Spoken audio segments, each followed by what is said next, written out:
I've always believed that if you do things correctly, quietly, and by the book, most problems never find you.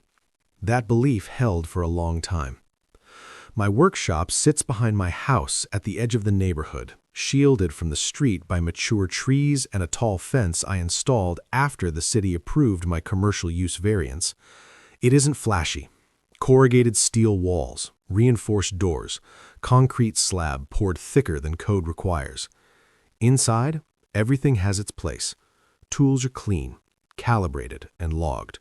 Materials are labeled. Fire extinguishers are inspected monthly.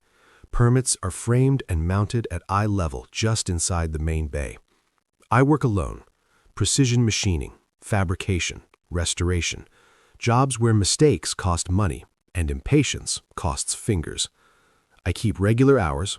I stop before quiet time. I don't run music loud enough to hear outside the walls.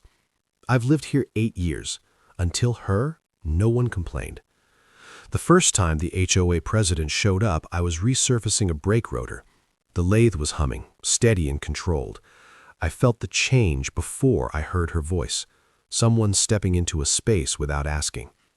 She stood just inside the bay door, arms crossed, sunglasses still on, lips pressed into something between a smile and a frown. "Are you the owner?" she asked. I shut down the machine, wiped my hands, and nodded. She introduced herself with her full name and title, emphasizing the title, HOA President. She spoke fast, confidently, like she'd rehearsed the tone. She said she was just stopping by because there had been some concerns. Concerns is a flexible word. It can mean anything. That's why people like it. She mentioned safety first, fire hazards, noise.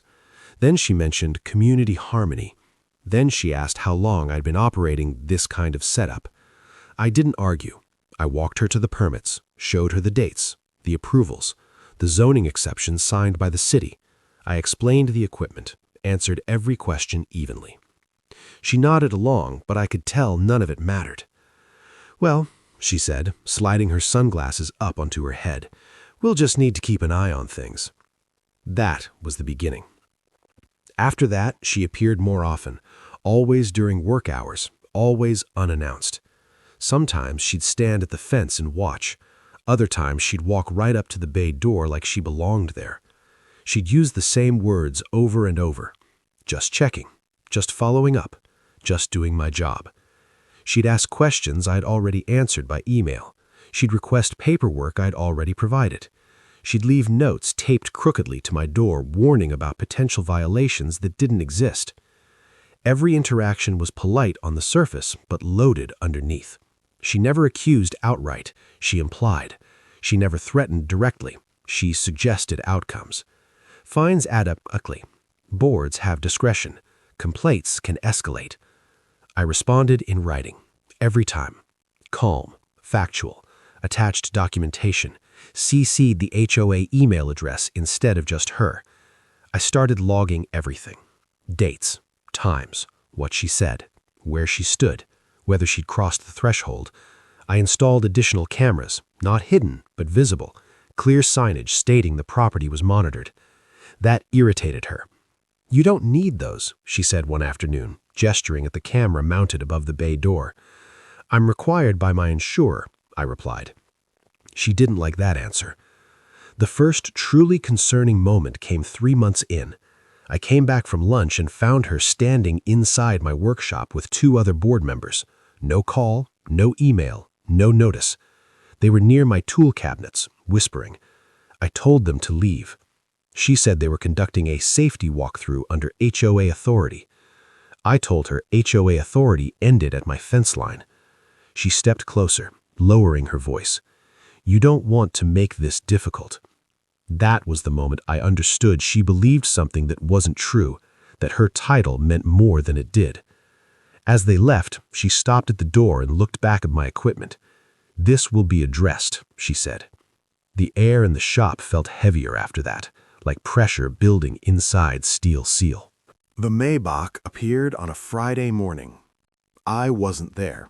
I know because I checked the footage later, frame by frame. At 9:12 a.m., her sedan pulled up to my gate. At 9:14, the black Maybach followed. Long, polished, absurdly out of place against concrete and steel. The gate opened, she drove it straight into my main bay and parked it squarely between my lift and welding table. No note, no call, just a car sitting where my work should be. At 9:23, an email hit my inbox. Temporary placement for inspection purposes. Do not interfere. I read it twice. I didn't touch the car. I called my attorney.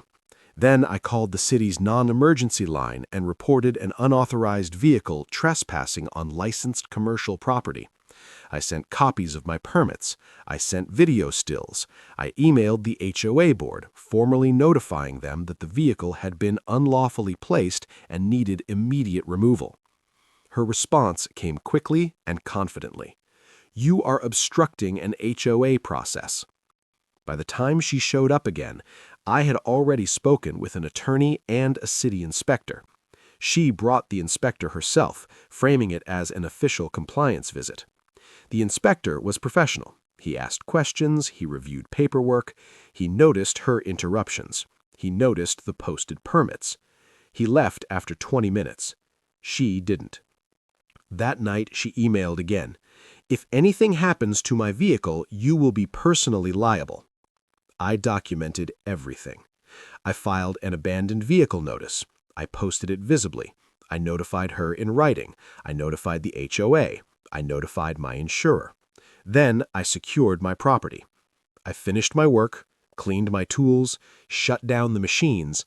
I closed the heavy steel bay doors. And I welded the workshop doors shut. Temporary welds, clean beads, documented. Permitted as a security measure under my insurance policy. Then I left town. While I was gone, she unraveled. Emails, voicemails, threats, demands, each one forwarded to counsel, each one making the situation worse for her.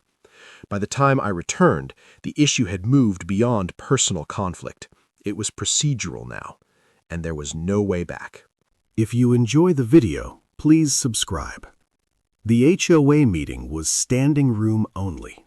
Neighbors who'd never attended before sat quietly, watching. The board looked tense. The HOA's attorney looked focused. She sat rigidly at the front, confidence replaced by something brittle.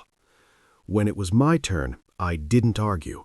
I presented video, emails, permits, inspection reports, lease report numbers, legal notices, timelines. I explained the welds calmly, security, lawful containment, no damage to the vehicle. The attorney asked her to explain herself. She contradicted her own emails. The board voted that night to remove her pending formal action. The HOA issued a written apology and agreed to restitution. Weeks later, charges were filed: trespass, abuse of authority, civil penalties. Her Maybach was removed under court order. No one celebrated. Afterward, neighbors stopped by my shop. Some apologized, some just nodded. I cut the welds clean, opened the doors, went back to work. The workshop returned to its rhythm. Steel cooling, tools aligned, order restored. I don't hear from the HOA anymore, and that's how it should be.